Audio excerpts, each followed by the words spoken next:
Ladies and gentlemen, it's your friend Mike Brady from Oceanliner Designs. Now, from time to time, we could all do with a little freshen up. You know, a makeover can make us feel brand new, from new clothes to, say, even a haircut. All those years, no one ever told me I looked ridiculous. Anyway, the same can be said of ships. Often, an old ship might be purchased by a new owner and repainted and named something totally different and put back into service. But sometimes, slapping on a fresh coat of paint just isn't enough.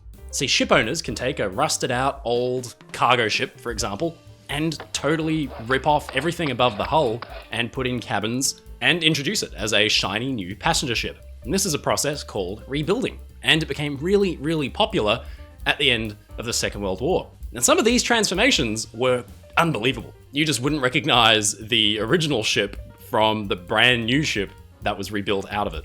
Sometimes for better, and sometimes for worse, here are 5 of my favorite ship rebuilds or makeovers from all time.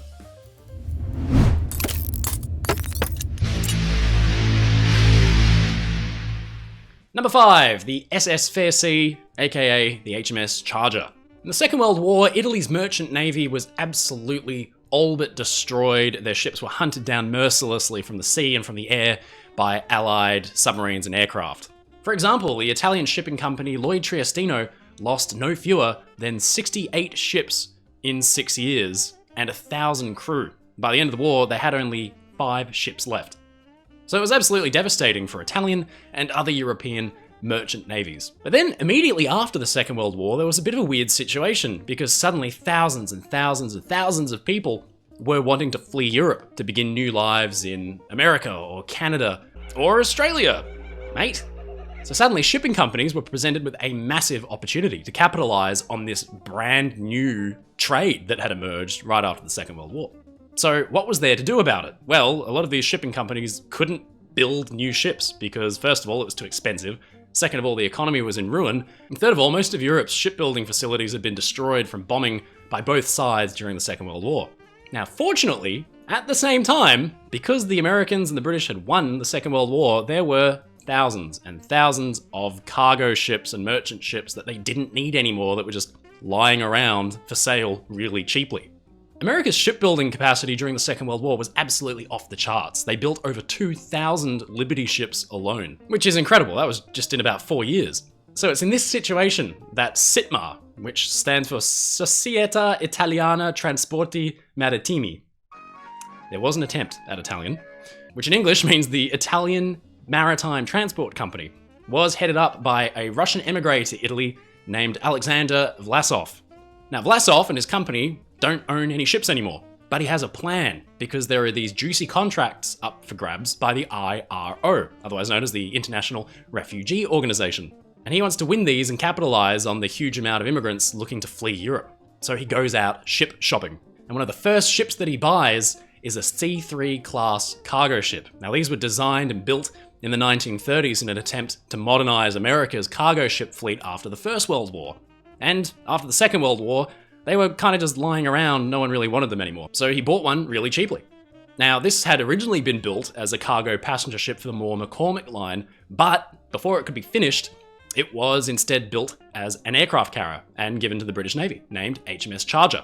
So the ship had its own career during the Second World War as an aircraft carrier before being mothballed on the James River and put up for sale in 1946. It was only 3 years later, in 1949, that the ship had been sitting there doing nothing, that Vlasov came across it and purchased it for his company, SITMA. It was sailed to Genova in Italy for overhaul, and this is where the ship got its first makeover. Now, one of the huge benefits of taking a cargo ship and turning it into a passenger ship is the fact that you've got a ton of space. All those huge cargo holds can now be divvied up into dormitories or staterooms as you see fit. And SITMA decided to use these spaces for dormitories where they could sleep hundreds of people. And when the brand new SS Fairsea sailed out of Genoa for the first time, she had capacity for 1,800 people. Now look, in these early days, the passenger accommodations could only be described as, bad. They can't have been very comfortable, but they were utilitarian, and for a cheap fee, you could now jump on the SS Fairsea, operated by SITMA Line, and sail the 3-week voyage from Italy to Australia for a brand new and exciting life. So for the better part of 10 years, the SS Fairsea operated that route from Europe to Australia. before finally, in 1958, getting a complete overhaul and refit. And this was a vast improvement. For one thing, there was an entirely new deck added above the hull. There was air conditioning installed, passenger cabins were installed, one of the cargo hatches was turned into an outdoor swimming pool, and now she could only transport 1,400 passengers in slightly more comfort. On top of that, the Sitmar line completely changed the interiors and decorated them in Italian style, and the food was actually really good. Sitmar line became renowned for their quality cuisine. Incredibly, the humble Fairsea continued to serve into the 1960s when she was overhauled again and her passenger accommodations improved even more. But then as the immigrant trade began to dry up, as people began to fly to Australia instead of sail, which makes sense, the ship was instead used for cruises around the Great Barrier Reef and North Australia. But then disaster struck in 1969, an engine room fire broke out and rendered the ship useless. The ship's major systems were disabled, and she was dead in the water. Replacement parts for the diesel engines were no longer available because they were so old, and she was towed to Italy, where she was scrapped. Still a pretty epic career for a ship that had started out as a cargo ship. Not bad.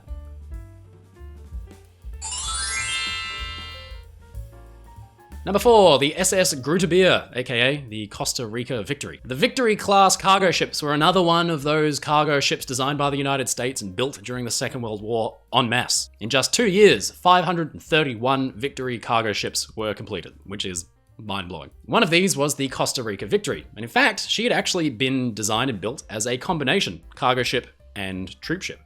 So, at the end of the Second World War, when the Costa Rica Victory and her fleet mates were just sitting there not needed anymore, up for sale, the Dutch government had a bit of a problem. You see, over in the Far East, in the Dutch East Indies, there was some upset. The Indonesian people wanted their independence.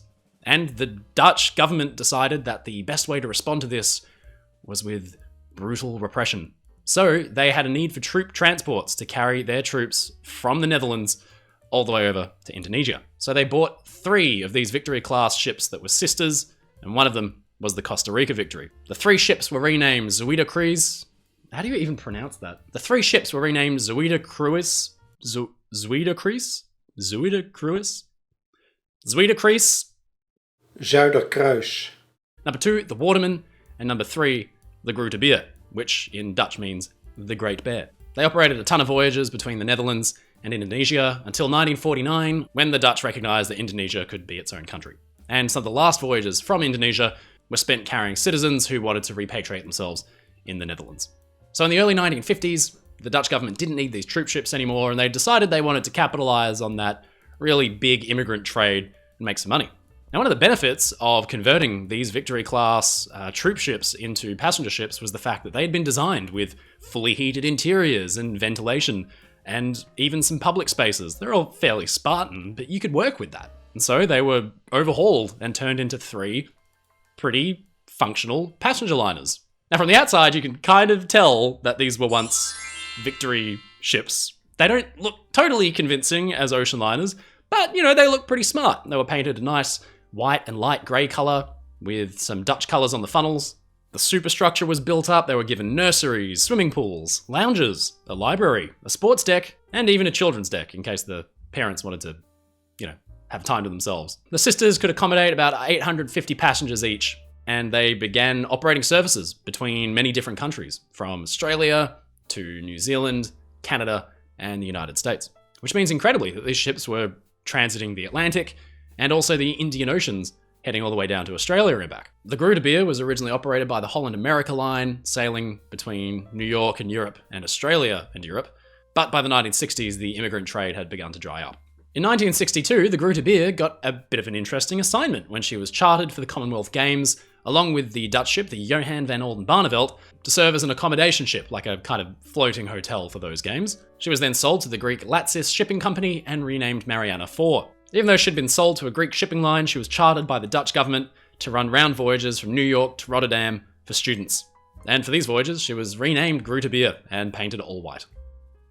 Then in 1966, she collided with a dredger, and while basic repairs were conducted in England, she sailed back to Greece and was mothballed, and then her owners decided to scrap her in 1971. Again, pretty epic career for a ship that had started out as a humble C3 cargo ship. Not too shabby, Groote Beer. Not too shabby at all. Number 3, the RMS Arundel Castle and the RMS Windsor Castle. For decades, the Union Castle line had been the premier operator of ships between Great Britain and the African continent. But of course, their expansive and very impressive fleet had always been overshadowed by the great transatlantic liners of the likes of Cunard and White Star Line. So the Union Castle line decided to do something about it, and designed and planned a pair of absolutely beautiful sister ships that weren't as big as the transatlantic rivals, but featured 4 funnels. Now, before the First World War, 4 funnels had been all the rage. 4 funnels symbolised speed and power and safety.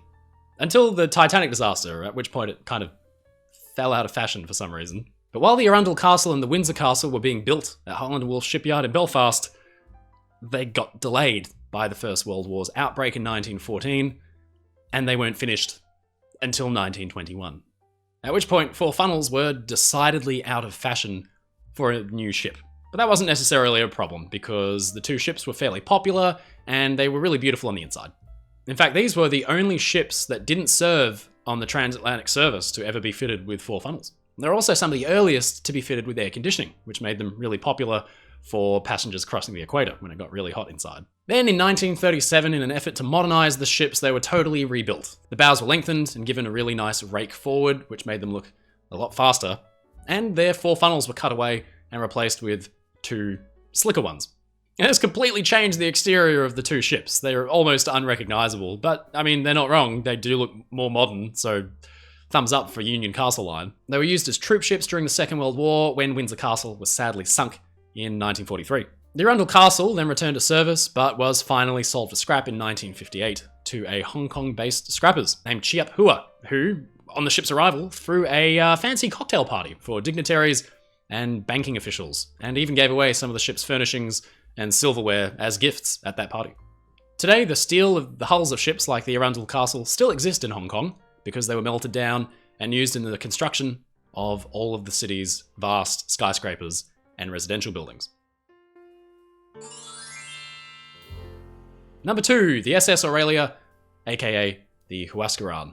Aurelia is another great example of a plucky little ship having an extraordinary career despite a very unlikely beginning. You see, Aurelia began life all the way back in 1938 as the combination passenger cargo liner Huascarán for the Hamburg America line. She was designed to carry 58 first-class passengers in comfort and tons of cargo between Germany and South America. But then in 1940, she was requisitioned by the Kriegsmarine, the German Navy, and converted into a depot and repair ship for their U-boat fleet. And in fact, she even rendered assistance to the German warships Scharnhorst and Gneisenau in 1940, and then the famous German cruiser Prinz Eugen in 1942. In 1945, she was surrendered unharmed and intact to the Allied powers, and she was allocated to the Canadian government as a war reparation and renamed the Beaver Bray. Beaver Bray was sold to the Canadian Pacific Line, who outfitted her as a super basic immigrant liner. And all those cargo holds were converted. Now, passengers were looking to leave Europe en masse for Canada. So those cargo holds were turned into dormitories for the voyage outwards to Canada, and then on the way back, they were reused again as cargo holds. So as you can imagine, passenger accommodation was not great. And I can think of a million other ways I would want to travel across the Atlantic. On board the Beaver Bray is not one of them. So conditions were Spartan, but the ship did its job until finally, in 1954, it was sold to an Italian line named Cogedar. Now, Cogedar sailed the ship to Trieste in Italy, where it was completely rebuilt. They included a glass-enclosed sports deck, completely new superstructure with a modernised funnel, an outdoor pool, lounges, staterooms, covered promenades, and of course, air conditioning. Now, instead of those big dormitories, there were nice, comfortable staterooms for between 2 and 8 people. And she could carry 1,124 passengers in comfort. She operated well for the next few years and was extensively refitted again when she was given brand new engines and even a Lido swimming pool with a slide. She operated between Europe and Australia, then undertook transatlantic voyages for the Council of Student Travel in the 1960s from Bremen to New York. Then, of course, in the 1960s, that migrant trade began to dry up as the aeroplane became a thing, and many ships were scrapped. And Aurelia probably should have been. But no, Aurelia was actually sold to the Greek Chandris line, where she was renamed Romanza and outfitted as a cruise ship, serving for 21 years all the way up until 1991. She was then sold to another cruise line, New Ambassador Leisure Cruises, and renamed Romantica, before finally, in 1997, being sold to Paradise Cruises. Some 60 years since the ship had originally been built in Nazi Germany. Then, sadly, in 1997, a fire broke out in the engine room off Cyprus, and the ship was evacuated. Passengers took to the lifeboats, and the ship was gutted. Sadly, she was a total loss. She was towed to Egypt, and then finally scrapped in 1999. Number 1, the Doulos Phos, aka the Medina. This one is mind-blowing, so prepare yourself. And we can trace her history all the way back to 1913. You see, in 1913, a contract was awarded to the Newport News shipbuilding yard for a pair of super basic cargo ships for the Mallory Steamship Company based out of the United States. The two sisters would be called the Medina and the Netches. Netches? Netches? What is the Netches? What does that even mean? They were super basic, outfitted with triple expansion steam engines and a single propeller, and they operated the US East Coast all the way up to the First World War, carrying such glamorous cargo as onions.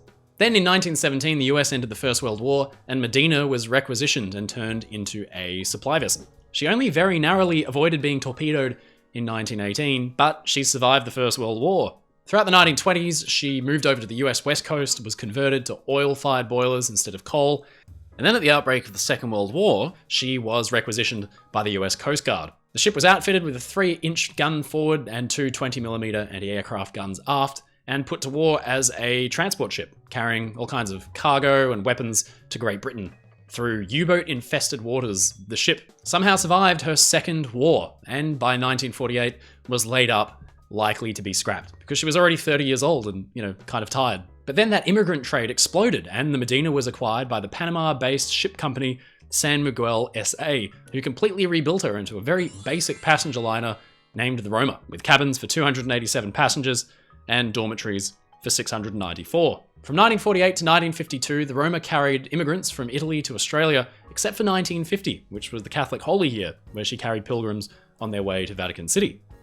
Remarkably, San Miguel SA had neglected to replace the ship's steam engines, which were by that point already 40 years old and experiencing reliability issues, and in 1952, the company went under, and the ship was put up for sale and scrapped.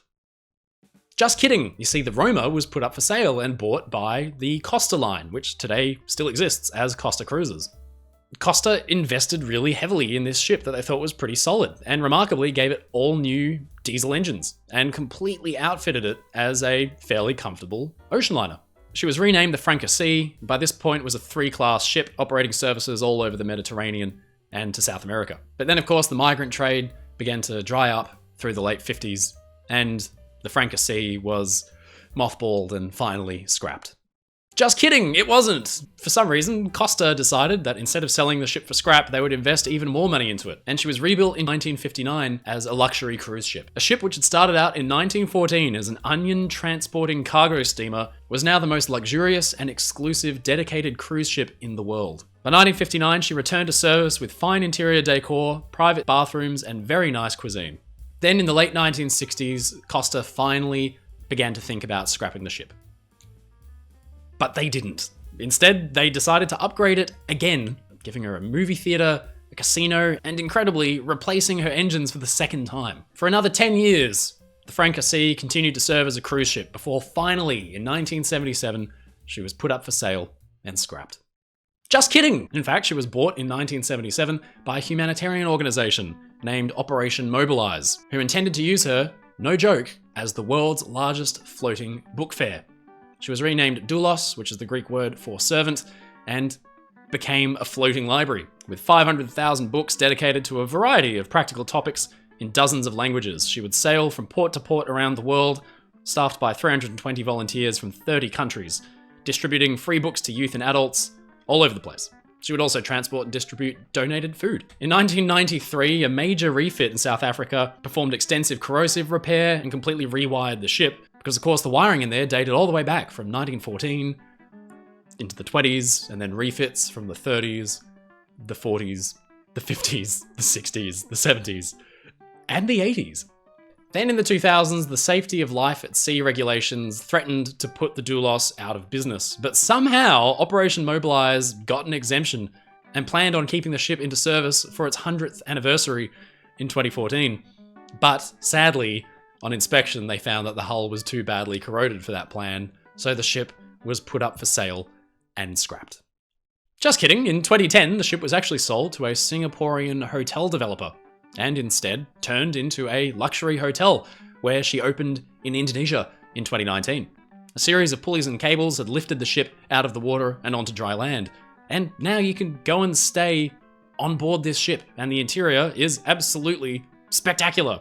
It's ridiculous. This thing started out as an onion-carrying cargo ship in 1914 and now exists as a luxury hotel in Indonesia. You really can't make this stuff up, can you? Anyway, I'm going to go and book my trip right now. If you're looking for me, I will be by the pool. Guess I'll see you there. Ladies and gentlemen, it's your friend Mike Brady from Oceanliner Designs. Thank you so much for watching this video. Please think about liking and subscribing to the channel. Every little bit helps, and I aim to make a video like this once every week, so you'd hate to miss out. Or you could support my channel on Patreon. You'll find the link down in the description. Until then, stay safe, stay happy, and I'll see you again next time.